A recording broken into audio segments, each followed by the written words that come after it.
اعوذ باللہ من الشیطان الرجیم بسم اللہ الرحمن الرحیم۔ ہشام بن عروہ نے بیان کیا، کہا مجھے میرے والد عروہ نے خبر دی، کہا کہ حضرت عائشہ رضی اللہ تعالیٰ عنہا نے فرمایا کہ میرے بھانجے نبی کریم صلی اللہ علیہ وآلہ وسلم نے عصر کے بعد کی 2 رکعت میرے یہاں کبھی ترک نہیں کی۔ صحیح بخاری حدیث نمبر 591۔ عبد الرحمن بن اسود نے بیان کیا، انہوں نے اپنے باپ سے، انہوں نے حضرت عائشہ صدیقہ رضی اللہ تعالیٰ عنہا سے کہ آپ رضی اللہ تعالیٰ عنہا نے فرمایا کہ 2 رکعتوں کو رسول اللہ صلی اللہ علیہ وآلہ وسلم نے کبھی ترک نہیں فرمایا، پوشیدہ ہو یا عام لوگوں کے سامنے، صبح کی نماز سے پہلے 2 رکعت اور عصر کی نماز کے بعد 2 رکعت۔ صحیح بخاری حدیث نمبر 592۔ مسروق بن اجدہ نے حضرت عائشہ رضی اللہ تعالیٰ عنہا کے اس کہنے پر گواہی دی کہ نبی کریم صلی اللہ علیہ وآلہ وسلم جب بھی میرے گھر میں عصر کے بعد تشریف لاتے تو 2 رکعت نماز ضرور پڑھتے۔ صحیح بخاری حدیث نمبر 593۔ ابو الملی عامر بن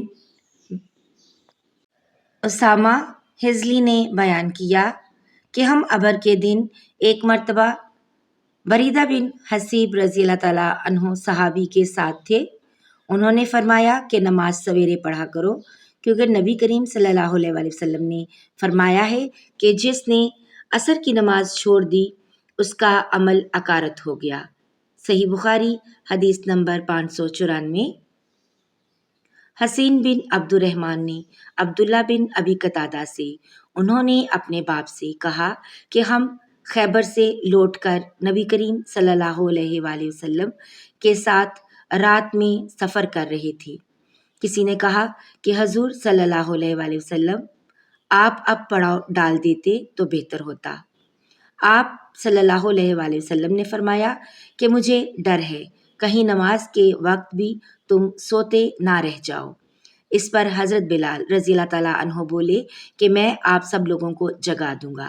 چنانچہ سب لوگ لیٹ گئے اور حضرت بلال رضی اللہ تعالیٰ عنہ نے بھی اپنی پیٹھ کجاوے سے لگا لی اور ان کی بھی آنکھ لگ گئی، اور جب نبی کریم صلی اللہ علیہ وآلہ وسلم بیدار ہوئے تو سورج کے اوپر کا حصہ نکل چکا تھا۔ آپ صلی اللہ علیہ وآلہ وسلم نے فرمایا، بلال رضی اللہ تعالیٰ عنہ تو نے کیا کہا تھا؟ وہ بولے، آج جیسی نیند مجھے کبھی نہیں آئی۔